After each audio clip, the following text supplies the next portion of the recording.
What's up, everybody? This is the Tied to the Land podcast, where we believe that everybody is tied to the land in some way, shape, or form. On this podcast, we'll explore the intimate connection that people feel with the land beneath their feet, while telling the stories of folks whose lives have been impacted by their roots to the rural lifestyle. This podcast is brought to you by Arrowhead Land Company, where their mission is to create, inspire, or advance a connection to the land in every person throughout the world.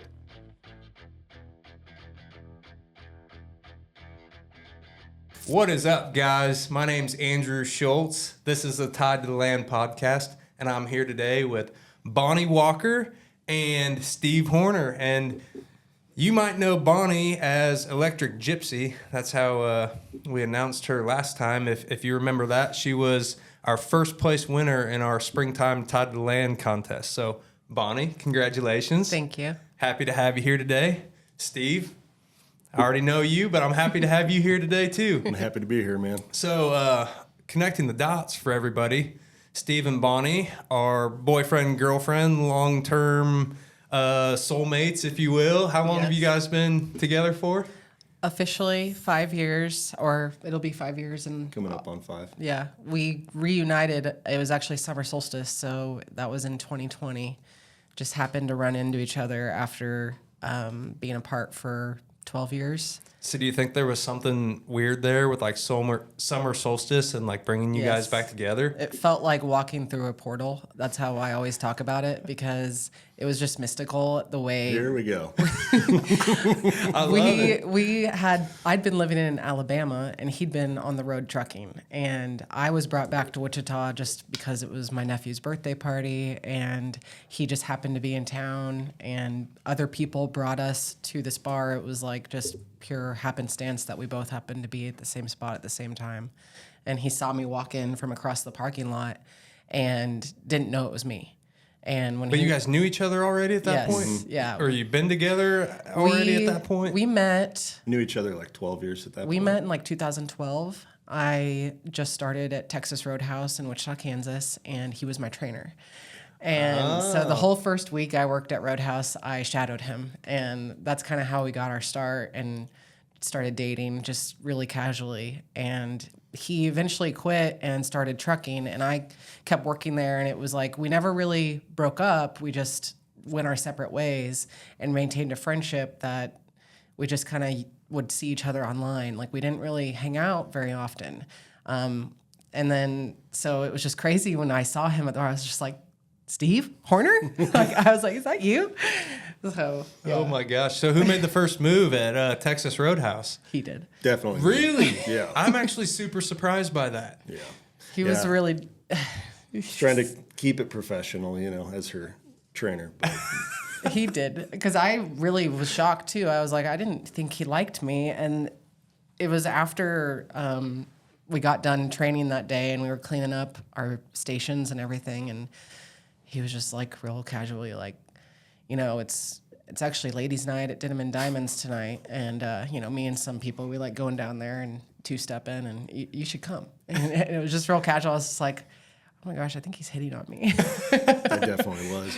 See, if I had to like paint that story in my own mind and make something up out of the blue, I'd picture Steve like accidentally dropping a roll, and then you guys like bending over at the same time to pick it up, and then there's like this deep, awkward eye contact. Like, are we in love? Anyway, your guys' story is way cooler. So, this is the Tied to the Land podcast, and we're gonna talk about how you guys are tied to the land. But I'm giving you liberty to take this anywhere you want. And so, with that being said, you were talking about Steve's trucker days and meeting him or getting reunited with him. So, Steve, tell us about what it was like being a trucker, and you can get into how that eventually led you to a journey in real estate, and we can talk all about that at great lengths, but take this where you want to, man. Sure. Well, I didn't really plan it out. I just, I'm from Wichita, Kansas, and I loved living there. It had a blessed upbringing, was involved in the outdoors, hunting and fishing. But at a certain point, and Bonnie touched on that when we met during the Roadhouse era, if you will. The Roadhouse era. I like that. It was a good era. Great era. I just kind of wanted to get out of town. I wanted to get out of Wichita, and I found myself searching for entry-level jobs that, you know, paid well, that would allow me to travel. And so... And how old were you at this point? 26. Okay. 25, 26. Yeah, but, you know, it happened very quickly. I got my CDL, and I think that took about 2 weeks. And then I found, I mean, just almost immediate job placement. And I was on a Greyhound bus to Dallas. Actually, Mesquite is a suburb of Dallas, and got a job with Stevens Transport, which at the time was the largest refrigerated motor carrier in North America. And so I went through their orientation and their training, and then in another few days found myself driving a semi-truck. I mean, that's really the only way that you can train for something like that, is just to do it. So it was very intimidating. And my first run actually went from Dallas to New York City. And the guy, yeah, they paired me up team driving with a truck driver trainer. And so we alternated driving all the way to New York. And the roads are very small. They were built for, you know, smaller trucks than the size of truck we were in, and everything was very tight. The bridges are low. I had to write all of my directions on the windshield with a dry erase marker and wipe them off as I go. And there's only one way into some of those areas, you know, in New York City. It's very intimidating, but anyways, I pulled that off, and I remember as we were leaving New York, I couldn't wait to get out of it. I mean, no offense, but it was very stressful, and I was questioning if I was going to stick with it at that point. And he told me, he said, you know, if you can do this, you can do anything in trucking. I mean, most truckers don't like to drive to the Northeast just because of the traffic and everything. But yeah, man, it was wild. So where do I go from there? Yeah, man. And especially because people seem to not have much sympathy for truck drivers when they're on the road. I mean, like, I like to consider myself a pretty alert driver, and I watch people and how they interact with semis, and they just don't care. Yeah. And actually, something I've started doing in the last handful of years is I like flashing my lights at the truck drivers to let them know they can come over, and then I love when they turn their hazards on. I guess they're saying thank you in trucker language. Yep, that's a thank you. Yeah. So what other signs or symbols are there in trucker language? Well, you got the classic middle finger. That one, I just like to say they're telling you you're number one when they flash that one at you. But yeah. I don't know. There's all kinds of them, but that's the most common, the thank you and the lights letting them know you can come over. And they really hate it, just kind of as a PSA. Truckers hate it when you cut right in front of them. Yeah. That's probably the number one safety concern that most people in a car... Because they can't stop. They can't just brake. Stop. Yeah. So you're putting yourself at risk if you do that. And that happened, you know, a lot. I never, fortunately, got in a wreck in the total of 8.5 years, 1.7 million miles, every state in the lower 48. Never had an accident. So wow. Felt like it was not to skip ahead too far, but I felt like that was a good time to hang up my hat. Yeah. He took me with him a couple times at the end there. Snuck me on the rig. Uh-oh. Yeah. Uh-oh. He got to take me to Risked it all. Los Angeles. LA, and we went to Utah. And it is not a glamorous lifestyle. Yeah. And so you guys like shared the bunk in the back of the truck? Yeah. Yeah. That's awesome. Oh, yeah. It was, we had to get me a funnel because it's different for guys. Oh yeah. Yeah. It's not a glamorous job Things at you all. don't think about. You can't just stop. Right. Like he had time restrictions. He had delivery times, and you can't just pull over when I'm like, babe, I gotta go. Like, he's like, get your pee funnel out. Oh my goodness. Yeah. That was a really fun experience. So I'm glad I got to do it. But it was the same thing when he talks about going to New York. Going to downtown LA was the same feeling. We both were just like, get us out of here. Get us back to Oklahoma. Like, so you've driven through or to all of the lower 48 states? Yep. So what was your least favorite, LA or New York? Probably just because of the size of And the I know cities. LA is not a state, but California or New York? Yeah, probably both of those just because of the population centers and the traffic. And Yeah. I mean, 7 lanes wide going into LA, and I mean, it would take hours, half the day to get in there, and a lot of times you just sleep on the side of the road and then wake up at 4 a.m. and make 2 or 3 deliveries and then back out, and it would take you half a day to get back out city center. Dang. Yeah. And what was your favorite state that you ever visited? I really enjoyed driving across the western half of the U.S. I would say the desert, Nevada, Arizona, New Mexico, those states. But honestly, all the major mountain ranges, probably the Pacific Northwest, would, if I had to pick one to be my favorite, Oregon. That was a really cool state. Parts of Northern California, Washington State, just so big, you know, and there's a ton of stories there with weather related driving. That was probably the scariest and most dangerous part of the job. Yeah, I was going to ask about that. If you ever had to throw chains on the tires, or if you ever had any close calls coming down a hill too fast, or my anxiety always went up every winter because I knew they were going to send them up north somewhere, and I was like, oh, God. Yeah, I was going up over Rabbit Ear Pass in Colorado, coming down into Steamboat Springs one night, and there was a big snow storm coming, and I had to make it down there. You know, I was on the time schedule, and hit some black ice about halfway down. I could see the cars that were passing me when they were tapping their brakes. The lights were reflecting off of the road, and I started seeing icicles hanging off of, you know, mud flaps and stuff like that. But I had to start getting into the brakes, and you don't just want to stab the brakes. Right. You know, you can slowly apply pressure, but it's like, I'll probably get it wrong, but I think it's like 7 miles of 7.5% grade going down into Steamboat, and I got about 4 miles from the bottom, and I had gotten into my brakes so much that they were smoking and they started to catch fire. The back ones did. Oh man. And I finally got to the bottom and pulled over, and I had to get a fire extinguisher out and hit the tires, and they were starting to glaze. And so then I had to get back in and apply pressure and just roll, you know, 20 or 30 feet and then release them, so that, because they'll harden back on and they'll get locked, fused into the brakes. So wow. Yeah. So it was. You're just creating a little heat to melt the black ice for the people behind you. That's right. Yeah. You knew exactly what you were doing. Oh yeah. Huh. But That's cool. There was tornadoes. There was all kinds of stuff. Weather, I would say, was the single biggest wild part about trucking. So weather was worse than people in traffic. Yeah, absolutely. Yeah, it was. I mean, you had deadlines and you had to be there. And if there was a tornado in Arkansas, but you know, you had to go through Arkansas, I mean, you'd stop and watch it cross the road and then keep driving. Dude, I got to tell you though, one of my biggest pet peeves in life is you've got a semi in the right lane going, let's just say 65 miles an hour, and then you've got a semi in the left lane going 66 miles per hour. What's up with that? Do they do it on purpose? They're governed.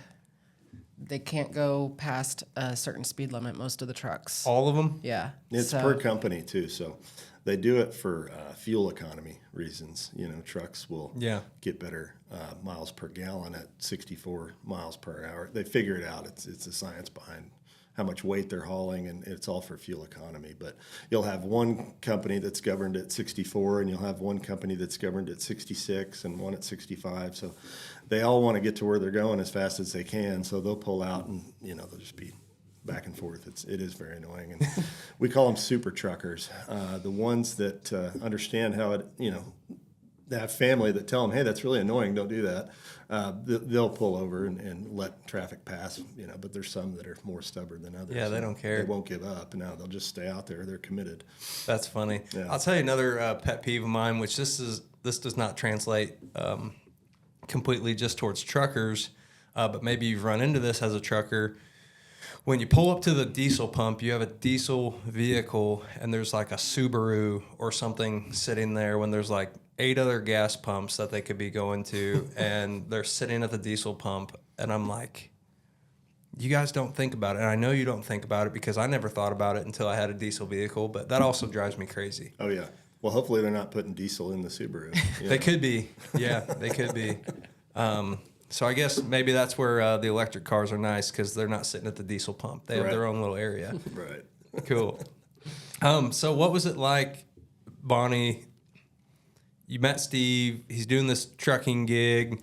You guys are trying to find some normalcy in what sounds like kind of an interesting relationship already. Or maybe it was never formally labeled as that at the time. You know, what was that like for you? Well, when we ran into each other in Wichita, I just remember thinking, this guy again, I can't believe he's back in my life again. And I didn't want to, think too much of it at first because I was like, he's on the road and I live in Birmingham. Like, how is this going to work? And that very first night, I remember him being like, I want to take you on a date. And I was like, okay, well, how are we going to do that? And he was like, I'll come to Birmingham. And it was just like no big deal to him because he was so used to traveling everywhere. And eventually he changed his load around. He was supposed to go, I think, to like Indiana or something. And the next day he was like, so I got a load going through Birmingham. And it was just like that quick. And we just started making it work. I would drive back to Birmingham, and then the next week I'd come back to Wichita when he'd be done with a load. And then we'd sometimes meet in Oklahoma at the lake. And we were just back and forth. And then 2 months went by, and he got a load going through Birmingham and stopped, came to my apartment and helped me load all my stuff up. And I moved to Oklahoma like that. Well, that's not exactly true. I paid for a storage unit in Birmingham, and one day the two of us moved all of the contents of her apartment into a storage unit there. Then she drove back to Wichita. Yeah. And then I kept that storage unit for like a year and a half and had to make a special trip back with a U-Haul to get it at a later date. No kidding. Yeah. So what were you doing? It just showed me that he gave me no room for doubt. Like, he was motivated to get me into his life, to get me back into committed. the Midwest. Yeah, He was in it to win it, as I like to say. That's awesome. And what were you doing in Birmingham at the time? Well, it was honestly, I think everything happens for a reason, because so that was in summer of 2020 that all happened. And at the end of 2019, I had been working in event coordination for a big company there, and I really loved it, but I became injured and suddenly couldn't work. I was on crutches for like over 6 months. And right after I was injured, COVID happened, and everything in Birmingham just shut down. It was like my whole life just came to a standstill there. And I remember just questioning, like, what's next? Because I didn't know what position I would have coming out of COVID, if my job would still be there. It was just a really scary time, a big transition. And so then part of the reason I went back to Wichita was not just my nephew turned 1, but I remember having a conversation with my mom, like, I really don't know what I want to do. I don't know if I should stay so far away from you guys, because with everything shut down and social distancing, I mean, Birmingham was strict with it. I didn't leave my apartment for like over a month, and you're just so isolated. I didn't have any family down there other than my dad, but also because he had been living in Birmingham at the time, but because of his job suddenly going remote, he was spending more time at Lake Martin, which is 2 hours away. So I wasn't even seeing my dad that much. Yeah. So anyway, I started to recover from my injury. I was no longer on crutches, but I still was just like in between. And I got back to Wichita, and I was just open. Like, it was just like the perfect jumping point for me to just figure something else out and do something else. So when he helped me move, I started living at the lake in Grove on Grand Lake, and love it there. But it was a very small town. There weren't a lot of options for jobs. I ended up getting hired at the Postal Service, and I was a rural carrier for 3 years. Nice. 3.5 years. And so it was funny. We were both in delivery. He was trucking and I was delivering mail. Yeah. But yeah, that's kind of just how I started doing that. And it was only recently that I finally worked up the nerve to leave that job for a lot of reasons, but mainly because I was really inspired by him finally being able to quit trucking and going after his real estate license and trying to make his career work. I've had a dream of mine in mind for years now that I've just been thinking about. And he's like, when are you gonna make Electric Gypsy happen? Yeah. Because I've been talking about it for so long. And so that's kind of where the Tied to the Land post I made was kind of about that, me investing in myself and going all in. And I'm just in the very beginning phases. I haven't launched my company yet. I've just started it, but I'm still working on branding and product line. Like, I want to basically be an apothecary and carry different, not just skincare, but also tinctures and medicinal salves and stuff like that for basically because COVID really inspired me, you know, with just everything that came out about the medical industry. And I just started to get really frustrated with reading ingredient labels and seeing how much toxic chemicals are in stuff, things that are completely unnecessary, red dye, 40s and everything, artificial dyes, preservatives, chemicals, soybean oil, canola oil. It's just, I was sick one day and I was taking the Mucinex cough syrup and I was reading the label of it and I was like, how is this good for me? Yeah. I just remember having this like aha moment. I was like, I was just fed up. And so started researching, and right now I'm working on my own materia medica that I'm slowly putting together. It's going to basically, because I've just been collecting herbalism books for the past 10 years, and I have like a whole library.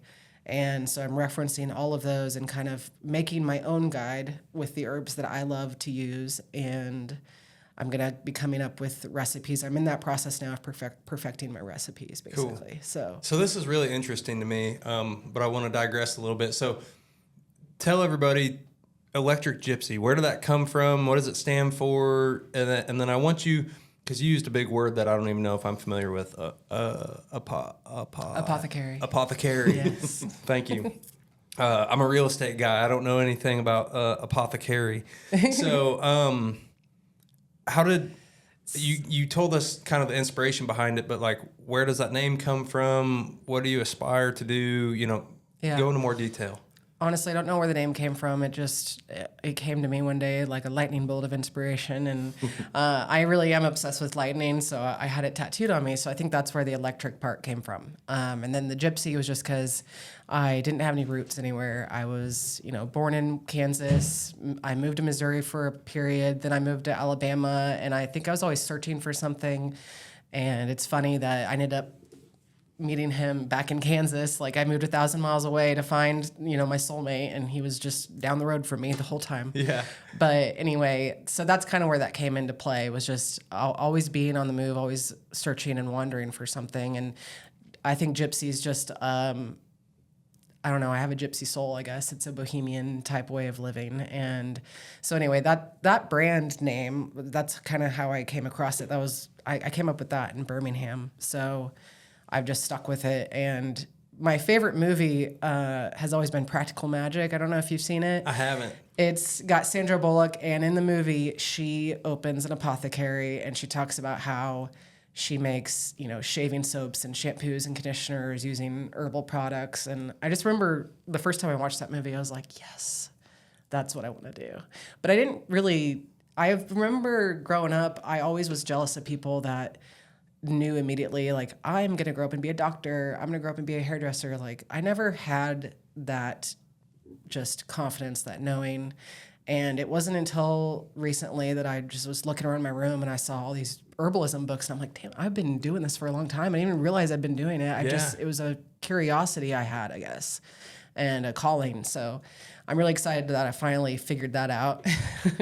But, yeah, so that's how Electric Gypsy first came to me. It was just, this desire to return to the plants and just be more natural and organic in everything I do, and try and eliminate some toxins in my life. I mean, you can't get them all. Yeah, Sure.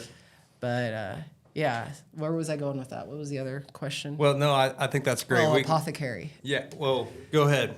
So an apothecary is basically like before the pharmacy was around, you would go see an herbalist for, medicinal help with whatever you were struggling with.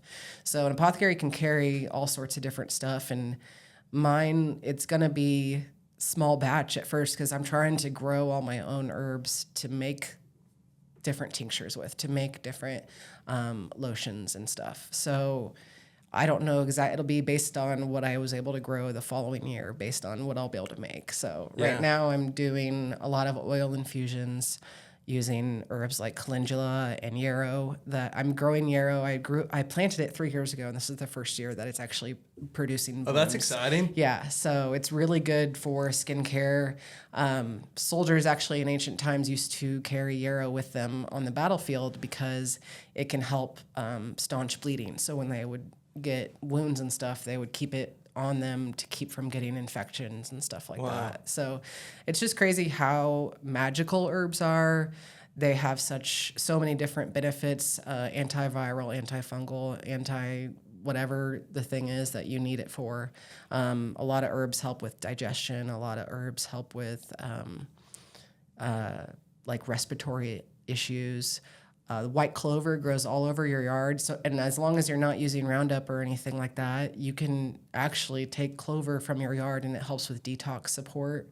So, Wow. yeah, immune boosting herbs, there's all sorts of stuff. But basically, if there's a plant growing in your yard, it's probably got some medicinal benefits to it. So, it's just interesting that they want you to use, Roundup to kill all the dandelions, but dandelions are one of the greatest things for heart health. So, No kidding. yes. Wow. So eat your weeds. Yes. Yeah, well, man, I'm sitting here thinking about how I'm doing the deer such a favor by planting them all this clover, helping their immune system and gut health. Not just the deer. The dandelion is the first weed that blooms in the springtime. And so before your garden gets going, it's actually what your pollinators need to survive. So the bees, wasps, dragonflies, you want to have stuff like that so that before your garden gets fully going, they have something to eat. And it's just really amazing to me. And it makes me sad when I see people spraying their lawns with weed killers, because it's like, I worry about the bees and I just want to keep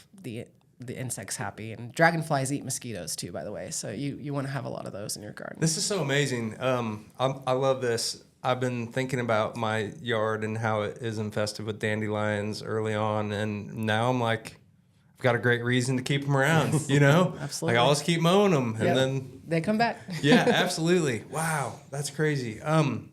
So I can't help but to think about the faith component to this, and just like how our world is so perfectly and intricately designed to give us everything we need. Yeah. And to give the animals everything they need. And man, you have these big pharmaceutical companies that have come in and said, yeah, no, none of that stuff is actually what you need. We've got what you need. Yeah. And it's been something that I've not done nearly as much research as you have about the herbal remedies and all that stuff. But it is really interesting to me. And I think if more people did a deep dive like what you're talking about, they would be amazed at what they found. I think COVID really woke a lot of people up. I think people are still waking up to the truth of what we've been told our whole lives, and a lot of it's based on profit and greed. And I just, personally for me, it's been a journey of returning to a more ancestral way of living, how our ancestors, our predecessors survived and thrived back in the day. They didn't have a pharmacy to go to. They harvested what they grew in their own gardens, and the men went and hunted deer and whatever they could to survive. And so I try to keep that in mind when it comes to my daily life and the things that I'm eating, and trying to live that way. Do you feel better? Yeah. Like since you've gone down this path? Yeah, I do. Healthier, sick less, all the above. And I still get sick. I got very ill 2 years ago. I don't know if it was COVID or what it was, but I really leaned heavily on homemade teas, and I make a fire cider that's really good. It's basically you use apple cider vinegar, and you put in onion, garlic, whatever peppers you want. We use some of his cayenne he grew in the garden. And then any herbs you have. I used rosemary, thyme, sage, anything I could get my hands on that I grew that previous year. And you just load that jar up to the brim and then fill it with the apple cider vinegar and let it sit for 4 to 6 weeks. And then you strain it, and you can take it like as a shot, and you can take it daily, or you can just wait when you're sick. You put some in with hot water and some raw honey. And it's really good immune boosting. So we did that, and yeah, it's like I didn't really need to take anything over the counter because I had all that stuff Yeah. going. That's And incredible. Oregano oil is another good cure-all that you can take. If you have oregano in your garden, you harvest it when it's still fresh and dried. You want to basically cover it with a really high-quality extra virgin olive oil, and after that sits and infuses for about 6 weeks, then you can strain that and take that in put that in a dropper and take that daily as needed. Wow. Yeah. So you quit your postal service job, right? Mm-hmm. And so you're essentially gardening full time Yeah. in preparation for your business. Yeah. It really is a full-time job. Yeah, too. it sounds like it. It sounds like it. I'm curious on the business side of things.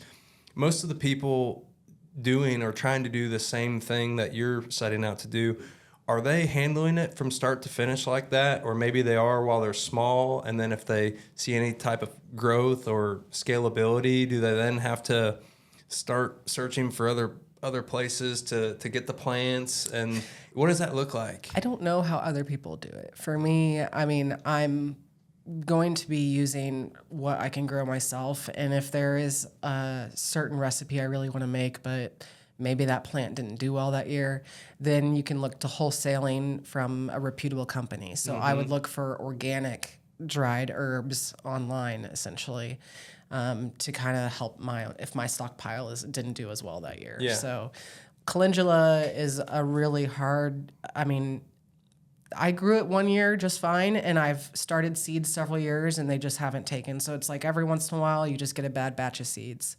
So I don't even know what that is. It's I'm just going to be honest with you. I don't even know what calendula. Yeah, it's how do you spell calendula? That sounds like it should be on the spelling bee. Calendula, and Okay. it's a bright orange flower, and it's really good for skincare. Basically, any skin issue, psoriasis, eczema, it's really good for rashes of any kind. So a lot of people use it in oils and lotions and stuff like that. Okay. So. Okay.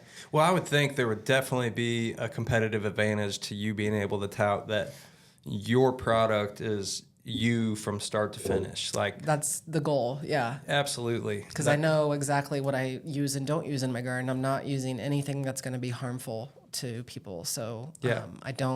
it's organic gardening. I don't use Roundup. So Yeah. And that's just one of those things that, I became aware of recently, is just how bad that stuff is for our health. You go to the grocery store and you buy produce, and if it's not organic, and even if it is, they still some things can fall under the USDA organic label that you really shouldn't be ingesting. Mm-hmm. But I try to buy as clean as I can, because it's not something you can just take home and wash off. Unfortunately, when you use products like that, it goes into the soil, the roots go in, they take that in. So Wow. it's unfortunate. So, Steve, you strike me as a significant, or the type of significant other that would be supportive no matter what Bonnie decided to do. But Absolutely. I'm curious, I'm thinking about you and your transition into supporting her in this quest, and I'm picturing Trucker Steve, you're having to wean yourself off of chili dogs and chips from the gas trucker station. diet is not healthy. Yeah, whatever the trucker diet looks like. How long did it take you to get on board with this, or have you always gardened yourself? And what was that like for you? Yeah, I took right to it. My going back to childhood in the early days, my grandfather, he always had a garden, and so I grew up, eating right out of the garden and working it. So I had always kept one, and even when I was on the road trucking, when I was renting a place up in Kansas, I had a big garden there when Bonnie and I started dating. And you correct me if I'm wrong, but that might have been one of your first Yes. exposures to. He taught me a lot in my first year gardening, and I think I fell in love with him when he showed me his garden, because I just remember him just being real quiet. We were looking it over and just observing the plants, and he was like, "I've never shown anyone this."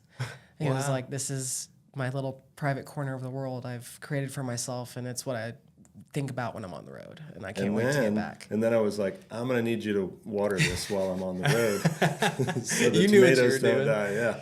Yeah. So I had a garden going, and she started helping out with it, basically. So it really wasn't hard for me to embrace her. It was fun. Some guys play the guitar to wow women, and you just plant gardens. That's right. Screw some Yeah. tomatoes. Yeah, absolutely. So really, it's safe to say that you were kind of the one that got Bonnie down the road that she's going down right now. It's very much a theme in our relationship because from the very first moment we met, he was my trainer. So I've been learning from him for almost 15 years now. Well, likewise, I've learned a lot from you too. So, all right, you two, take it easy over there. No, this is awesome, and I think that's the way it's supposed to be, right? I'm not a relationship counselor, but you know, Steve leading and you following his lead, and then you leading in other ways, and him being supportive of you, like it's what it's supposed to be like, right? And it's cool that your transition into real estate was able to be inspiration for Bonnie to pursue what she's doing now. So let's go to that, and then I may circle back to any of that because I'm really intrigued by the herbal remedies conversation. But Steve, you're in real estate now with Arrowhead Land Company. I've had the pleasure of working with you for, how long has it been? Year and a half now. Year and a half? Yeah. Man, it seems like I've known you forever. What was that like for you, leaving a career, a good paying job, maybe not one that you were in love with, but a good job nonetheless, and making that sacrifice to take that leap of faith into real estate and grinding it out? And you started in the apprenticeship program, which is a proprietary program that we offer new folks wanting to get into the business. Share with everybody anything about that was meaningful to you, that was a great learning lesson for you, foundational for you. What are your thoughts? So right about the time that I was getting fed up with the road, I kept seeing Arrowhead Land Company billboards when I'm in my truck driving. And Bonnie and I are having conversations on the phone about how I need to get off the road. I never thought about real estate before. And it kind of planted a seed in my mind when I saw the billboards.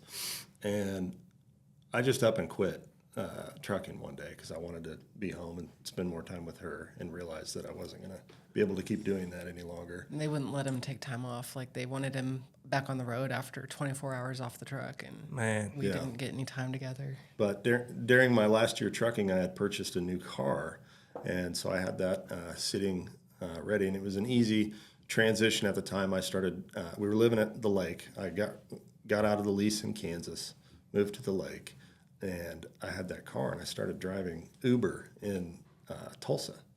And so I did that to keep the bills paid. And outside of Uber was basically just relaxing at the lake, fishing, gardening, spending time with Bonnie.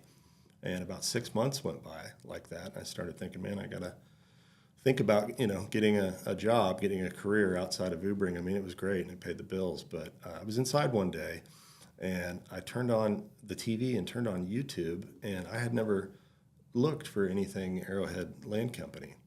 And that episode with Luke Roberts of this podcast popped up on the TV.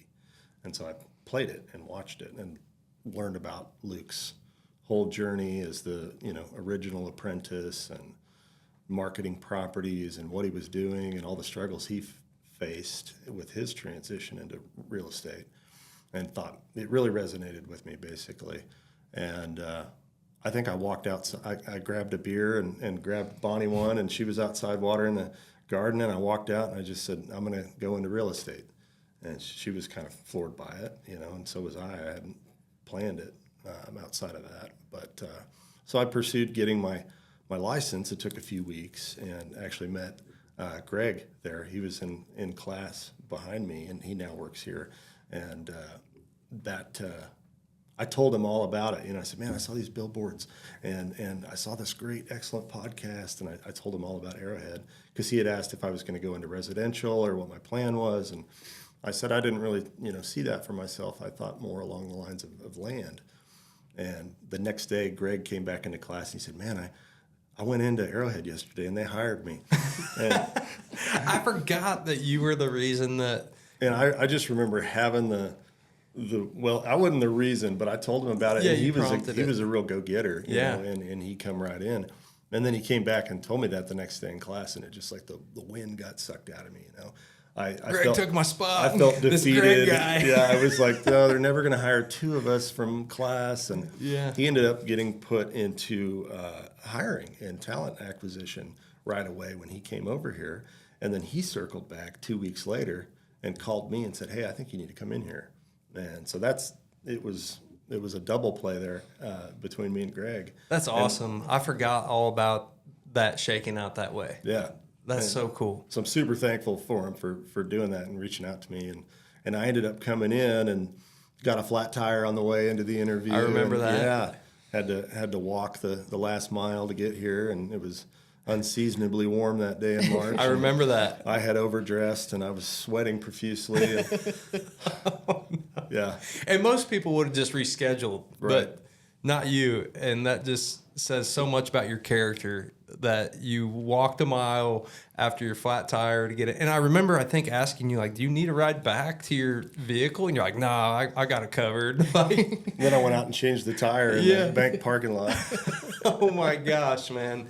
Man, you just can't say that some things aren't meant to be. You know what I mean? Right. Like, that was God through and through, just paving the way. He changed the tire and looked at what made the tire pop in the first place, and it was a piece of metal in the shape of an arrowhead. Yeah, that was wild. Gosh. Yep. I don't know if I remember that part. Yep. It was some sort of a masonry bit, but it actually looked like an A. It looked like an arrowhead. Wow. And I was like, what is this? What am I supposed to be learning from this situation, you know? And That is so cool, dude. That gives me chills. Wow. That's awesome. Man, I want to give a shout out to Greg really quick. For those of you listening, Greg Grogan, he's on staff here. Awesome guy, awesome Christian man, great dad, great husband, hard worker. Just, it's such a joy to have him here on the team. And he wears a lot of hats, and we're super thankful for him. So thank you for telling Greg about Arrowhead when you Absolutely. did. And thank you, Greg, for taking the initiative to get in here in case Steve was about to take your job. So that's awesome. So you guys have referenced the lake and Oklahoma several times, but I don't think we've connected the dots for everyone. So how did you land in Oklahoma together?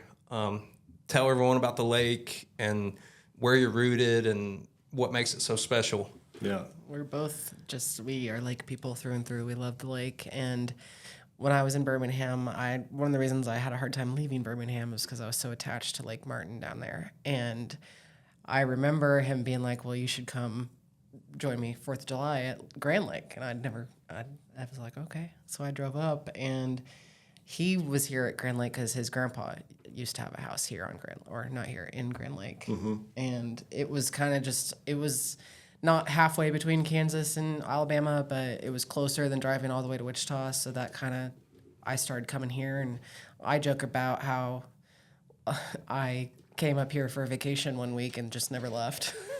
Yeah. Yeah. So originally, when I was a kid growing up, my grandpa, he had a lake home that he had during the 70s and 80s and 90s that my mom grew up going to. And so while I'm out on the road trucking, I just kind of felt pulled to Grand Lake. And at the same time, my parents had purchased a lake home on Grand Lake. They are getting ready to retire, and they live in Tulsa.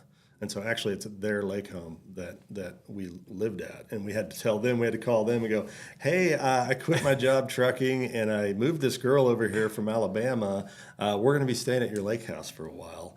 And so that's really, to answer how that happened, it was a connection to my grandpa and him originally. I think my mom probably wanted to reconnect, with her dad by purchasing a lake home. And so now we've fallen in love with it. And as I'm building this career, well, we've gotten notice. We've gotten the boot. Mom and dad she's like, I'm going to retire in 6 months and I'm going to want my lake house. So Yeah. you better figure something out. So Yeah. we're actively trying to build and get our own place. Hopefully, we like Tulsa also. So somewhere between here and Grand Lake, maybe on the lake, maybe closer to Tulsa. But Sure. It's worked out because we've basically I consider us to be stewards of the land, and we've taken care of this property and really grown to fall in love with it. The garden we've created there is essentially maintaining. I have to water and pull weeds, but the plants we've grown now, we have so many. I told him there, I was like, I need more beds. Like, I'm running out of room because I have so many volunteer plants coming up that are just from seeds dropping from previous years. And it's just really been a magical journey to watch this place just come alive. And when I look back at photos from the first year, and there were no beds, there was nothing.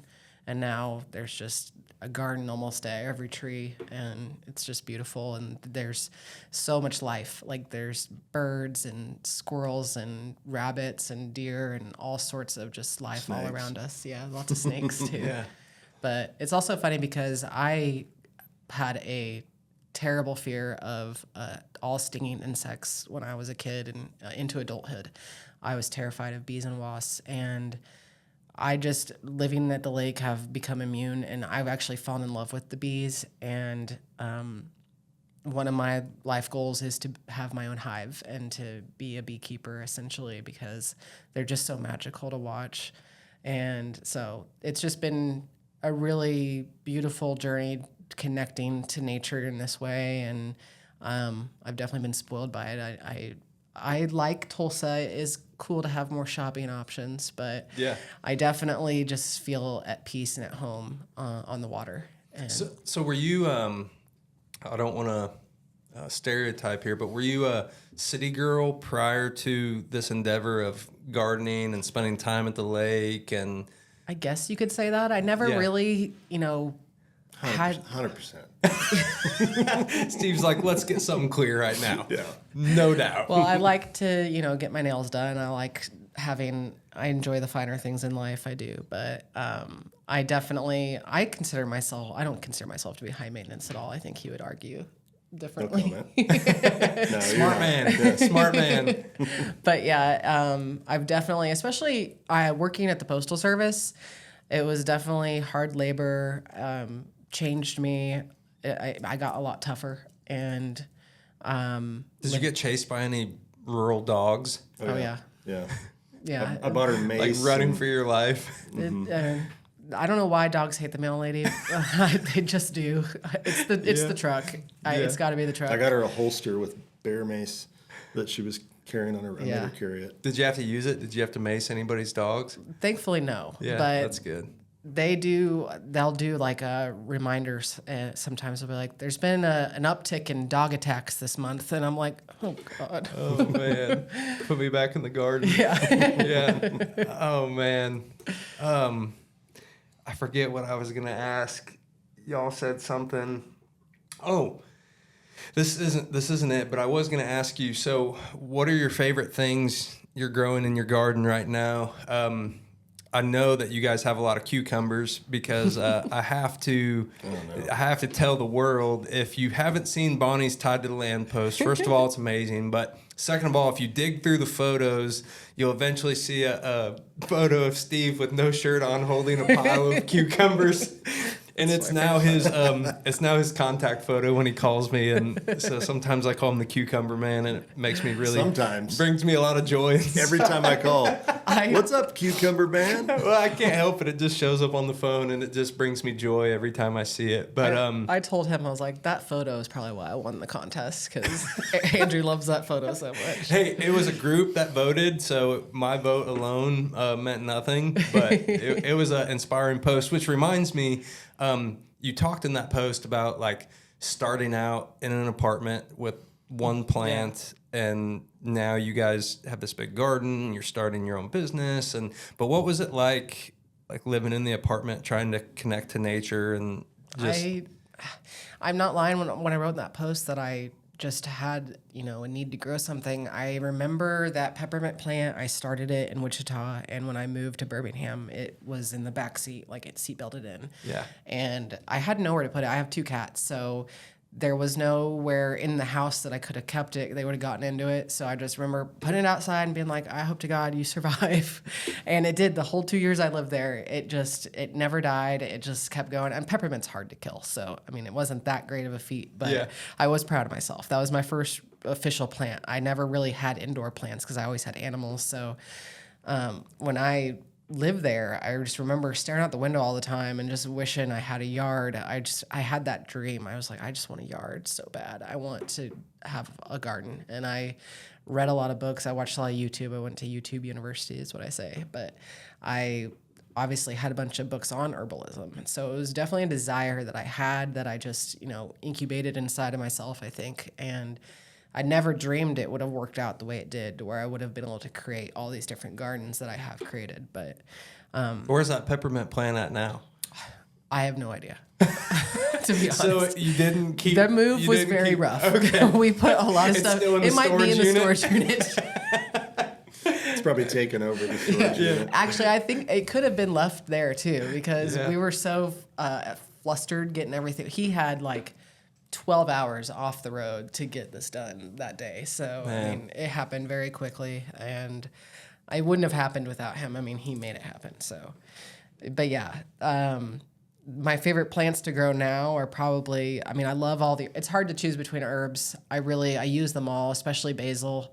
I make really good pesto with the basil, and I love the lavender, obviously, just any aromatic herb that I can get my hands on, sage, rosemary, oregano, dill, all of them. But food-wise, I'm really excited this year. We planted a blackberry bush 2 or 3 years ago, and it never put out any blackberries, but this year it's putting out blackberries. Awesome. And so I'm really hoping I can get to them before the birds do. Oh, my earring fell off. But the blackberries are cool too, because I just learned blackberry leaves are full of tannins and antioxidants as well. So I've been harvesting the leaves from the bush. Wow. That you can use in teas and tinctures and stuff like that. So That's so cool. yeah, I'm excited about that. But I think cucumbers and peppers are our favorite. Obviously, the peppers, he grows cayennes, ghosts, but his favorite's the Carolina Reaper. And he makes his own hot sauce with those. Oh, boy. Actually brought some for you today. You brought some. Yeah. Oh, man. Creep sauce. Oh, man. That looks hot. The heat is. That creeps looks up on hot. I don't know if you guys can see that, but that dude with the flaming sunglasses, You should try a little bit. you. Yeah. man, gosh. I'm such a wussy when it comes to hot stuff. Like, for everybody listening to this, I'm going to try it because I'm a good sport, and I wouldn't do this for anybody. So, but whatever my reaction is, y'all don't judge me off of it, because we might have to end the podcast. So how much? Just put a little dab on just it. a little dab. Yeah. That's Yeah. gonna do it. Just a little dab on the old finger. Might have to shake it. It's full. Oh, yeah. That's fair. That's fair. Just put it on my tongue. Yeah.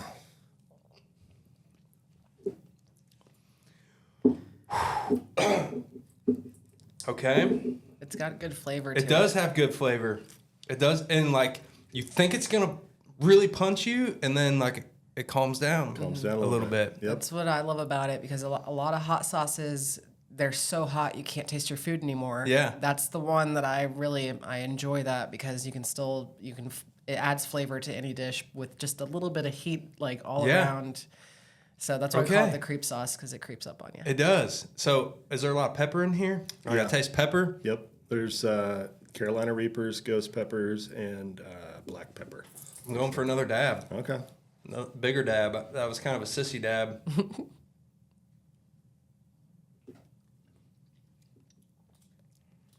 My dad likes it in his Bloody Marys. Oh, I could see that being good in Yeah. the bloody. Yeah. Whew. It's definitely got some heat, but that is quality. I can tell. And I'm no connoisseur in hot stuff, but I like the flavor of it. Can you buy this? Yeah, Are you selling this? Well, yes and no. Just in the beginning phases of it. So we've got the label. There is a QR code on the bottle. That site works. You can't order it. The problem is I don't have a lot of inventory right now. I think I have less than 30 or 40 bottles left. And so we're in the thick of growing this year's crop of peppers. So I have a goal. I think I made like 200 bottles last year. I have a goal of trying to make 1,000 bottles this year. That's awesome. And so that's your own little side business. Yeah. Or is yeah. that going to be a part of Electric Gypsy? It could be a part of Electric Gypsy. It's been, kind of really a hobby and a passion project, that has led me down that path. I didn't even think I'm going to make hot sauce. I It's just just kind of, right there on my tongue. yeah. It's just lingering on my tongue. It's got vinegar and a lot of garlic in it too. So it's very. That's really good. I call him the sauce boss. Sauce Boss? Yeah.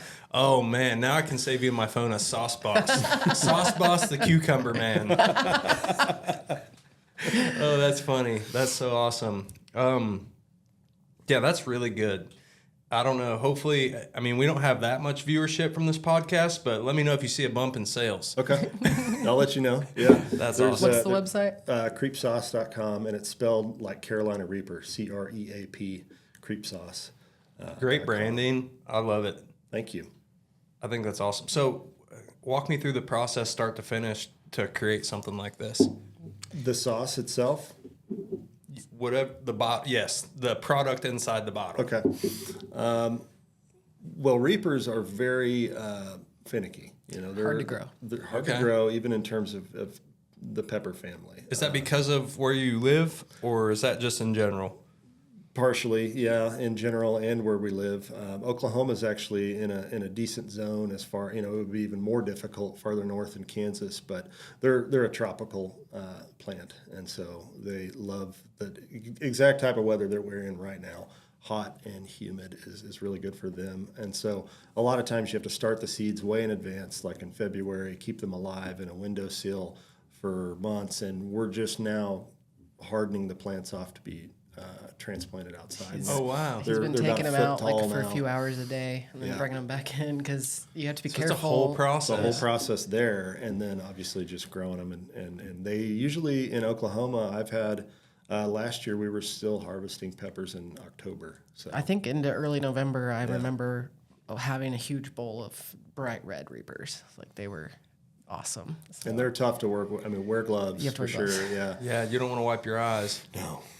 Oh, man. Definitely not. But basically, I'll use food grade 5-gallon buckets, and I'll harvest the peppers. You cut the stems off, you cut them in half, you create a pepper mash.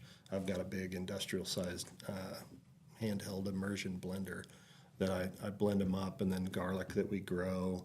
I don't want to give away the whole recipe. Yeah, no, we don't want uh, you to do that. But there's a few ingredients in there that I'll add, like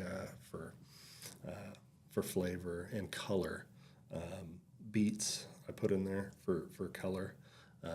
No red 40 is what you're Red telling 40, me? Exactly. no, not at all.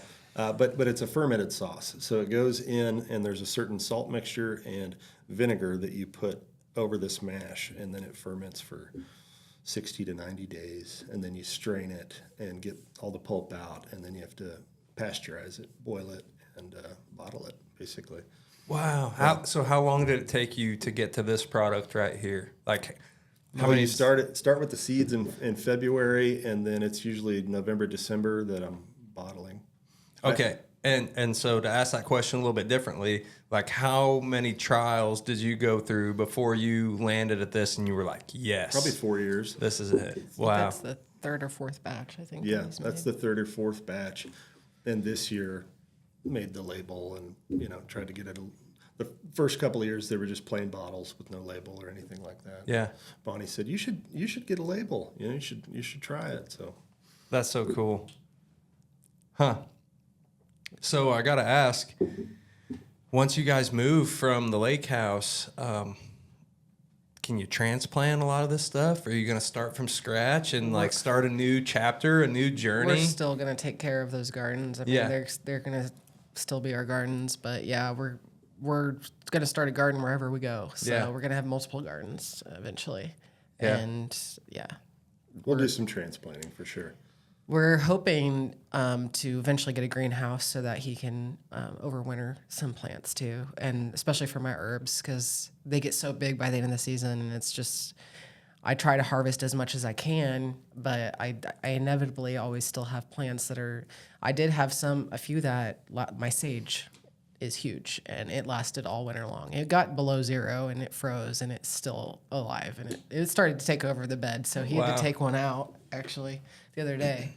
But yeah, it's an experiment. It's a process, trial and error. We're learning a lot every year about what grows best where we are and what wants to grow, what doesn't want to grow, and different tips and tricks to get the plants to thrive even better. So That's cool. Yeah. Well, I know a guy in real estate that can help you find the right place for the next garden. And definitely there's a lot of greenhouse properties in Oklahoma for reasons that we haven't mentioned on this podcast. So maybe with a little luck, you'll find the perfect place. Absolutely. But I'm sure we cool. will. Well, I've enjoyed the heck out of this. I appreciate you guys coming in. This adds a new, fresh perspective about what it means to be tied to the land. You know, in our world, it's easy to get caught up in hunting, ranching, farming, but gardening is, I mean, everything you guys just talked about, from the herbal remedies to the process of it all to just spending time in nature, the bees, the dandelions, all of it. I mean, you guys are truly tied to the land, and I'd say it's safe to say that it's shaped your lives and will continue to shape it. And I wish you both the best of luck with Electric Gypsy and Steve with wherever you decide to take creep sauce. If it's got my approval, you're doing something right, because not a big hot guy, and that was good. Thank you. That was really good. So if somebody wants to get a hold of you guys or follow you, where can they do so? Facebook. Yeah, Facebook. I'm on Instagram, and I'm working on a website. I'll definitely be posting that once that's up and running. And yeah. Online. Awesome. Well, thanks for your time. This is Steve Horner and Bonnie Walker. Thanks for having us. Yeah. Thank you. They're tied to the land, and we'll see you guys next time.